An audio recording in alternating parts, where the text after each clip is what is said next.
It's live. Yeah, okay. Good evening, Sreyoshi. How are you this evening? I'm doing good. How are you? All well. Thank you for catching up on the end of a very busy, hectic week for you. Thank you so much. It's a Friday evening. My We pleasure. hope My to not pleasure take too much entirely. of time. No. You're working from home. I love the background message that's showing. Yeah, I'm working from home and it was getting a little boring. So I tried to kind of lighten up a little bit. Liven up the place. Very nice. I Yeah. think it's working. At least for the viewers, it's working. All right. So we can start with the session. And if it's okay, we'll just do a brief introduction of you to our audience Sure. who will watch it on YouTube. And then we can get going with the topic at hand. Does Sure. that sound good? Yeah. All right. So Sreyoshi, you are a consumer insights lead. You are with Hindustan Mint and Media Marketing.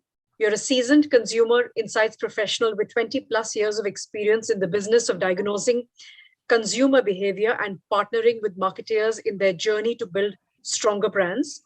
You have experience across multiple research domains that cover the entire spectrum of a brand's life cycle. Core strength is collaborating with multiple stakeholders and integrating myriad information sources into comprehensive and actionable insights that help to create winning brand strategies. Wonderful. And moving on to a topic which is little away, but it's topic of a work-life integration, especially for a young mother. So tell me something, Sreyoshi. Why did you choose such a specific niche topic such as this? Yeah, the most important reason is, I'll say it in two parts. One is I myself had a child pretty early. My daughter's 20 now. Oh, So wow. yeah, so when I had a baby, I didn't have too many friends to check on who had already had a baby. So that was one. It was time before Google. I perhaps possibly lucked out in certain things I did, either knowingly or unknowingly, which worked out. But later in my life, as I started becoming a team manager and I started, working with young women who were going through this very important life stage change, I realized that there's a pattern in which I wouldn't use the word struggle, but the challenges that they face. And many of them possibly don't even realize that it is not it is not a challenge that they're facing alone. It is something that others are also facing. But somebody outside the framework, so for example, if I'm talking to 2, 3 different people, I realized that there was a pattern. And over time, I've tried to make note of those. And I would talk to women. I had taken out about 15% of my time at my workplace and talk to women who were either newly married or, getting just moved to motherhood or young mothers, and try to help them navigate the entire space. Yeah. Why I want to talk about integration and not work-life balance is because I don't think there's something called work-life balance so much. You trade something off for something, right? So Very your true. work has to get integrated in your life, and your life has to again get integrated in your work back, which is why I think I chose this topic when I spoke to you. Very nice. And I like the way you put it that, the reality is we like to sugarcoat it, but I think there is no balance. There is always something that sort of goes lower in the priority for something else to move up. So even if it is temporarily, even if it is for a while. Yeah. Correct. So just moving on. So you touched on the topic, but how about telling us a little more in detail of what are some of the typical challenges that women face during this phase? Yeah. The first I would say is, I think motherhood is possibly one of the most scrutinized thing amongst everybody. Everybody has a point of view on raising a child, especially with somebody else's child. So you have lots of opinion, warranted, unwarranted. So that's one. You're always being scrutinized for what you're doing. Number two is there's an information overload, especially now when you have access to the net. You have information from not only, your country, but elsewhere, and you're constantly therefore comparing what you're doing with others, which can really psych you up at times, right? Third is your time is at an utmost premium. And because I talked about this whole trading off business, you're always 24 hours is never enough, and that 24 hours right now, it's not that once you become a mother, you're giving any extra hours, right? So you have to make good of things within that. And the fourth thing I think where possibly the challenge peaks is because women especially young mothers, are trying to ace it all. So if there are 5 things they were doing already, here is the sixth and the seventh and the eighth thing, and they want to do very well in that, continuing to be very well in the earlier ones too. So that's where, it kind of possibly starts with uh, asking yourself questions whether you are mother enough, whether you're doing enough, whether you're taking care enough. And often we come to this whole uh, imposter syndrome, and which kind of leads to stress. So most often I've seen that uh, not everybody goes through this, and a lot of people manage it better. Some people have more help than others handy also, but there's a pattern in where we've seen this happen to people. So how do we? I'm not going to say the word balance, but how do we integrate these two aspects into our life? Yeah, so there were a couple of things that I had noted down when I thought I'll talk to you. First is the thing that we must accept our choices, and the word choice suggests that we've picked something up and we've traded something else off. Yeah. We need to make peace with that. We meaning we, as in the person themselves, right? In our heads, we need to know that very well. Otherwise, we'll be always keep on lamenting and seeking all, which could be quite elusive. Second is we have to stop feeling apologetic for our decisions, because guilt, is a very dreadful thing. It's neither here nor there. So if somebody has decided to focus on their career at one point of time and come back to work soon enough, and therefore make some adjustments, and I don't want to use the word compromise, make some adjustments back at home, then, they should not feel guilty about not being the best of moms and not being with the child 24/7. On the other hand, if somebody decides to be stay at home mom for a little while, take a sabbatical, then that is a perfectly, reasoned out a decision to take. Then that person should not keep comparing herself with peers and feel really, feel sad because they are falling behind their careers. So once you make this choice, you have to stop feeling apologetic for that choice. Third would be that it is, it's always great for people to want to be perfectionists, but I think somewhere us women try to tick all boxes. And that's where I think we kind of, become really, really burdened with stress, because we want to go right in everything that we do.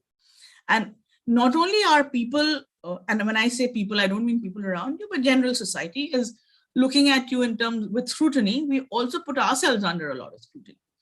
So next time, I always tell people, the next time something goes amiss, it's okay to cut yourself some slack. Fourth thing, and this actually a lot of people find it funny, but it has helped me hugely, is sometimes it's okay and it's actually a good idea to be a little dispassionate towards it and treat this like a project, that these are the 10 things that I have to get done in a day. And this is how I can do it, as if it was another, work project or even a personal project. Sometimes that really helps me. Because there's a lot of, and thanks to Bollywood, there's a lot of emotion and a lot of sacrifice attached to this whole sense of motherhood, but it doesn't have to be that way all the time.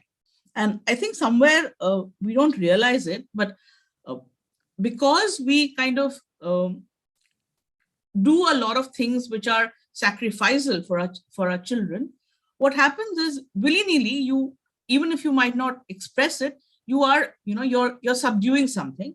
And sometime later, when the child maybe is mischievous or does something or is not respectful enough, you will turn around and say, but I did that for you. But I did so much for you. But I left so many, I didn't go to an engagement for you. But the child didn't ask you to do that, right? And if you are unhappy, it is very difficult for you to make anybody happy. So I think somewhere letting yourself also enjoy a little bit in this journey, and not making this whole motherhood about the child. It's about you too, right? When you're, and it's very strange, right? When someone's pregnant, everybody takes care of that person, right? And the moment the child is born, the focus shifts. So you don't have to do the same thing. You can, of course, the child is very important, but so are you, right? And this whole thing about, I did this because, I'm saying this from a place of privilege. A lot of people might not have that. So for example, I always say, see, when my child was born, I didn't have too much support system. My husband was working about 25 days a month. He would be out of station, and my mother was unwell. I didn't have in-laws, so I was basically on my own. But the good part was I didn't have anybody breathing down my neck. So it works both ways, right? I didn't have hands to help me, but I didn't have anybody kind of telling me to do things. So I still think that this is a place of privilege. Not everybody has that, right? Uh, Somewhere I think we as mothers don't ask for help. And when I'm saying help, I just don't mean asking help around family. So there are three, four, five kind of situations, right? Either you are in a larger family where you have in-laws, or you could have an older sibling or a younger sibling working with you. You could possibly, if you ask help of family members who, I mean, you wouldn't know whether somebody would unless you asked it. That's one. The other is, if you don't, I mean, there are lots of nuclear families nowadays in cities, and maybe you don't have parents with you, and or you're not comfortable with they're old and not comfortable keeping the child with them, then you have to outsource help. A lot of us have a very warped sense of, oh, I couldn't do it and therefore I had to get help for my child, as if it is it is a reflection of how good or bad a mother am I.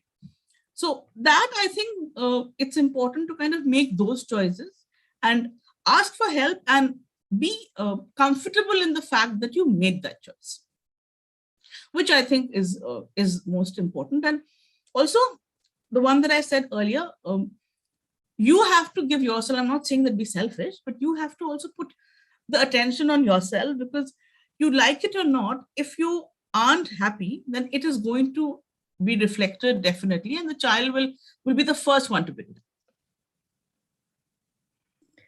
Very, very valid, very practical, and tips that we've learned, having kids along the way. But I like the way you brought it all together in a compact way, because it actually reflects a lot of things about our own conditioning also. Yeah. It's not just so much about the child, it's the way we perceive things to be, Yeah. which honestly is the first step to the change, rather than expecting anything out. So it's also how hard sometimes we are on ourselves, and how complex we can make something be. You can simplify it, you can make it complex, but really, I've realized that the simpler you keep it, the easier it is to understand and to appreciate things around you. Yeah. So very it's valid also points.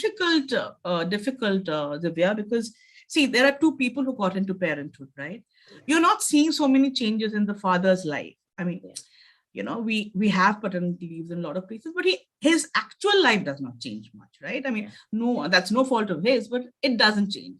So if both of you were maybe at some point in your career, and oftentimes you're equal aged people also, it's difficult to see the other person moving on, and I having to kind of work with a lot of maybe hindrances. I wouldn't say obstacles, but some hindrances. So I feel that somewhere it's difficult. I mean, was I able to do it? Maybe not initially, but I would always feel that, okay, this year, and those were the time of 3 months mat leave.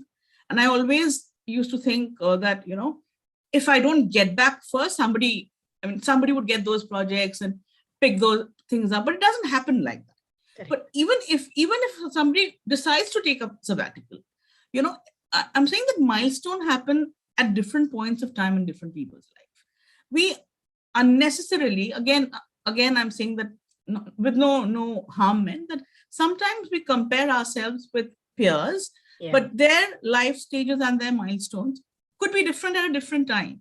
Like maybe at that time, like I keep saying this, that when I was having a baby, my friends were partying, and I used to miss all of that. And now, when many of them are taking their kids to school and all of that, me and my daughter are discussing life and men. So, you have your different times, right? Yeah. So it's not right to compare yourself with others, because it just adds to the stress. Very true, very true. So, Sreyoshi, I'm sorry that you couldn't join on the app and we are having it on Zoom, but We have some wonderful women who are on our website. There are 10,000 plus people, and lots of people who join in on our app every day, wanting to be a part of a larger community, and, seeking answers for themselves, making new friends. So, there are a lot of reasons to be a part of Sechi's team.